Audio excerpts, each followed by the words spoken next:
আজকাল যে এইটুক মুখ বের করে রাখছে, এতে তারা, আর যাই হোক, তারা বাঙালি নয়।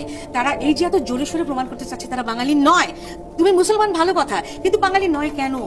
Wake up to reality.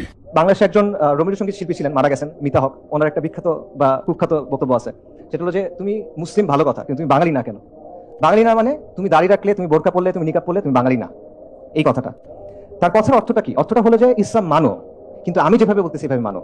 আমি ঠিক করে দিব তুমি কত ইসলাম পালন করতে পারবা। আমি একটা ছক দিব, এই ছকটার মধ্যে তুমি ইসলাম মানো, এর বাইরে যাবা না। এর বাইরে যদি যাও তাহলে কি? তাহলে তুমি বাঙালি না, ঠিক আছে? আর এর ভেতরে যদি মানো, আমার কথা যদি শোনো, তাহলে আমরা তোমাদেরকে জায়গা দিব, তোমরা বসতে বসতে পারবে, এখানে তোমাদের জায়গা করে দিব। আচ্ছা, আর যদি কোরআন সুন্নাহ মানো তাহলে তুমি বাঙালি হবে না। এবং এই যে বাঙালি না তুমি, এটা বলার অর্থটা কি? এটা বলার অর্থ মানে আপনি আমার অংশ না, আপনি সমাজের প্রতিনিধিত্ব করেন না, আপনি outsider, you don't belong here. আমরা এখানে খাইতে বসে তোমরা জায়গা দিব না, তুমি আমাদের লোক না, ঠিক আছে? এটা হলো যে আপনাকে আউটসাইডার বানায় রাখার একটা ব্যাপার।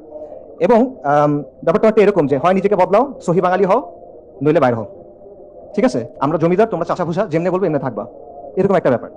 আচ্ছা, তো মিতা হক সেকুলারদের যে অংশের প্রতিনিধিত্ব করে সেটা এখন কিছুটা দুর্বল, আলহামদুলিল্লাহ। বাকি এই বয়ানটা আসলে যায় নাই এখনো, এই বয়ান এখনো বহাল তবিয়তে আছে। কিভাবে আছে? আপনারা এখন একটা কথা শুনছেন যে বাংলাদেশে আরবের ইসলাম চলবে না, বাংলার ইসলাম চলবে। এই কথার সাথে মিতা হকের কথা আসলে পার্থক্য কি?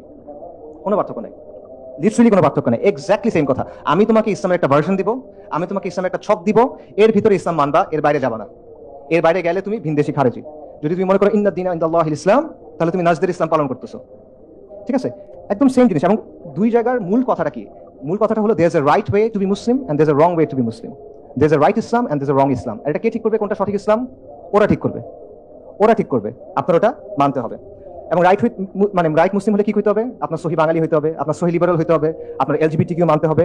মানে তারা আপনাকে শর্ত দিবে, এগুলো মেনে মেনে আপনাকে প্রমাণ করতে হবে যে না ভাই, আমি আসলে তোমার সোসাইটিতে বিলং করি। মুসলিম হও, ইসলাম মানো, আমার কথা বলো মানো, এটা হলো তাদের কথা। সো এটা বেসিক্যালি ইসলামকে নিয়ন্ত্রণ করার একটা চেষ্টা। সো অবভিয়াসলি তারা যেটা কথা বলে এটা আলটিমেটলি ইসলাম না। এখানে তাওহীদ নাই, এখানে আল ওয়ালা ওয়াল বারা নাই, এখানে হাকিমিয়া নাই, এটা মিল্লাত ইব্রাহিম না। এটা মিল্লাতু শেখ মুজিব হতে পারে, এটা মিল্লাতু লালন হতে পারে, এটা মিল্লাতু ফুলান বা ফুলান হতে পারে, এটা মিল্লাতু ইব্রাহিম না, আলাইহিস সালাতু ওয়াস সালাম।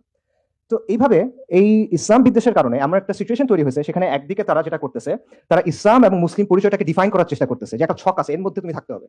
এক একজন ছকটা এক এক রকম করে। এটা মনে করেন শাহবাগীরা একটু ছোট রাখে, আরেকজন হয়তো একটু বড় রাখে, বাট আলটিমেটলি তারা এটা কন্ট্রোল করার চেষ্টা করতেছে। অন্যদিকে আপনি যদি তার কথা না মানেন, তখন সে আপনাকে বহিরাগত, ভিনদেশী, খারেজি, অমুক তমুক লেবেল দেওয়ার চেষ্টা করে।